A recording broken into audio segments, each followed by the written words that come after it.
심리학자 니콜라스 이플리의 실험 결과에 따르면 낯선 사람과 잠깐이라도 대화를 나누면 긍정적인 기분을 느낄 수 있다고 합니다. 어색하다는 이유로 처음 보는 사람도 아니고 늘 만나는 사람인데도 인사 없이 넘어가진 않았나요? 그렇다면 오늘은 먼저 미소로 짧은 인사를 나눠보세요. 인사와 함께 긍정적인 기운을 전파하는 하루 되길 바라며 서울성모병원 10월 뉴스 시작합니다. 서울성모병원이 건강보험 심사평가원에서 실시한 대장암, 폐암, 혈액투석 등의 적정성 평가에서 최우수 등급인 1등급을 획득하며 다양한 분야에서 높은 의료질과 우수성을 인정받았습니다. 서울성모병원은 앞으로도 질병으로부터 안전한 사회를 만들기 위해 노력할 것이며 환자들에게 보다 안전하고 최상의 진료 서비스를 제공하기 위해 최선을 다하겠습니다. 서울성모병원이 소아청소년 완화의료팀 솔솔바람 사무실 축성식을 가졌습니다. 영성부장 이계호 신부의 주례로 진행된 축성식에서는 아픈 환아들의 빠른 회복과 가족들의 돌봄을 위해 기도했는데요. 주 하느님, 성자께서는 성령의 힘으로 저희의 고통과 질병을 낫게 하시고 제자들을 보내시며 복음을 선포하고 병자들을 찾아 돌보라고 명하셨으니 환아와 가족들이 완화의료가 필요한 경우라면 치료 과정 중 병의 진행 단계와 관계없이 언제든지 이용 가능하며 서울성모병원은 소아 호스피스 완화의료를 통해 환아들이 인간의 존엄성을 유지하며 보다 전문적인 치료를 받을 수 있도록 노력할 것입니다. 다행히 이번에 기관에서 많이 밀어주시고 국가에서도 지원 사업에서 저희 기관에서 이렇게 진짜 훌륭한 인재들을 또 정식으로 이렇게 일을 하게 해주셔서 너무 감사합니다.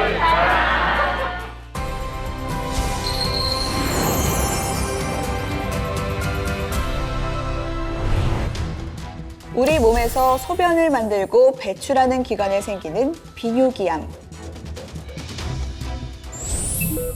물이나 음식물을 통해 들어온 수분을 혈액과 함께 걸러주는 신장. 신장에서 만들어진 소변을 저장하는 방광. 방광 밑에 위치한 전립선. 이 세 기관에 발생하는 암이 우리나라 중년 남성들의 건강을 위협하는 비뇨기암입니다. 어느 날부터 갑자기 소변이 마려우면 참을 수가 없고 소변을 봐도 시원하지 못하거나 소변 줄기가 가늘어지는 경우 소변을 볼 때 통증이 느껴지거나 혈뇨가 나오는 경우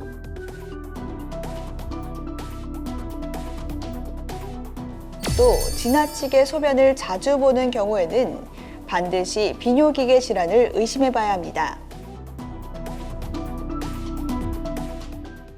비뇨기암은 발견의 시기가 그 무엇보다도 중요한 암입니다.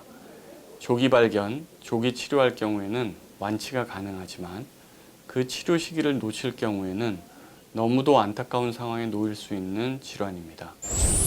가장 먼저 전립선암은 전립선의 세포가 비정상적으로 분열하고 성장해 악성 종양이 되는 질환인데요.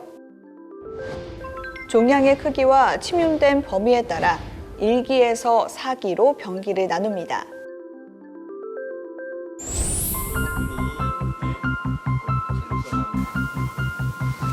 이 부분이 MRI에서 전립선암으로 의심되었고요. 저희가 이제 조직 검사를 하였고 그 조직 검사를 통해서 전립선암이 확인되어서 진단이 되어졌습니다.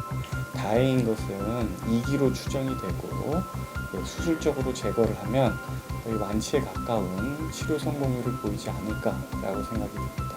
전립선은 우리 몸 골반 내 가장 깊은 곳에 그리고 가장 좁은 공간에 위치하고 있습니다.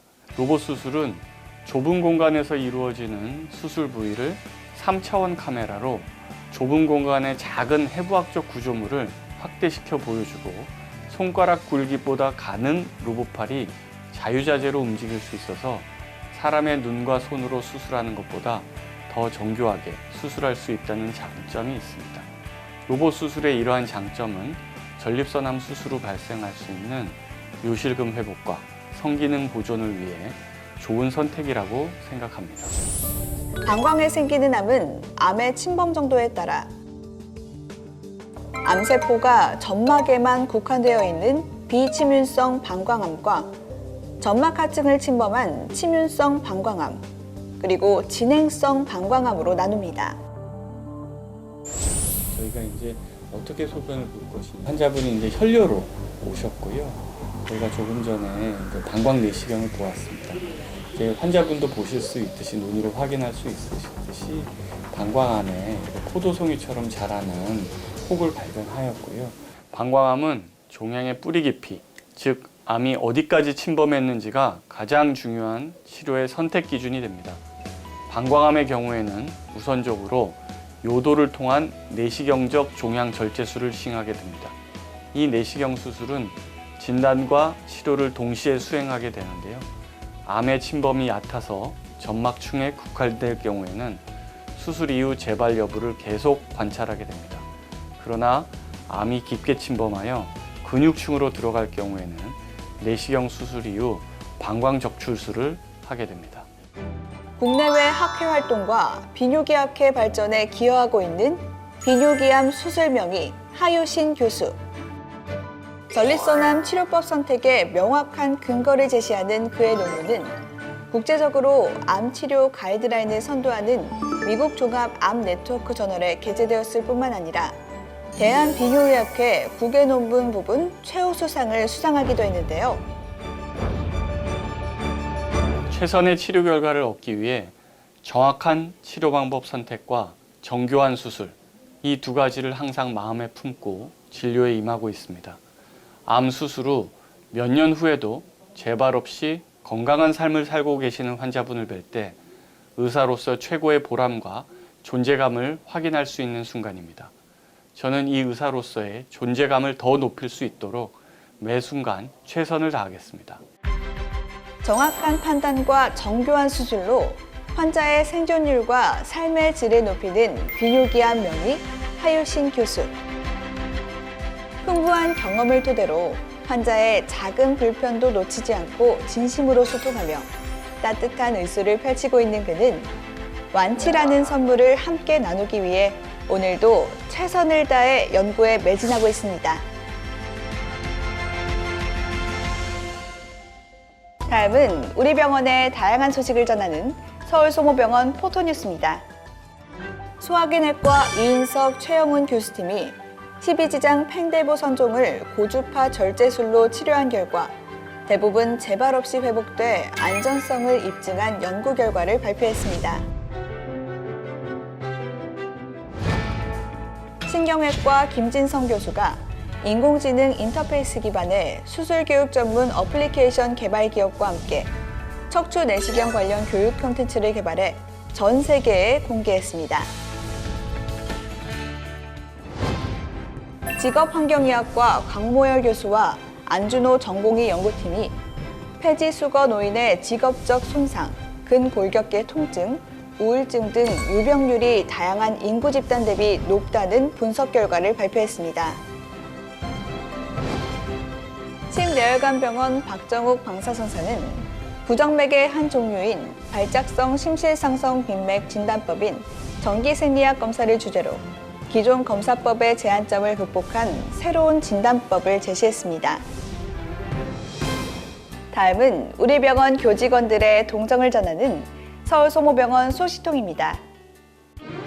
정형외과 김영훈, 김상희 교수팀이 2020년 대한척추외과학회 국제학술대회에서 하재구 학술상을 수상했습니다. 내분비내과 하정우 교수가 대한갑상선학회에서 선정하고 수여하는 2020년 대한갑상선학회 우수 논문상을 수상했습니다. 다음은 서로를 응원하고 따뜻한 힘을 북돋아주는 서울소모병원 칭찬합시다 시간입니다. 늘 한결같은 다정함으로 동료들에게 힘을 북돋아주는 이달의 칭찬 주인공입니다. 모두 축하합니다. 마음을 움직이는 단 하나의 힘은 바로 배려라고 합니다. 그동안 많이 지치고 힘들었을 서로에게 작은 배려로 마음의 온도를 높이는 하루 되길 바라며 다음 달 더욱 반가운 소식으로 찾아뵙겠습니다. 고맙습니다.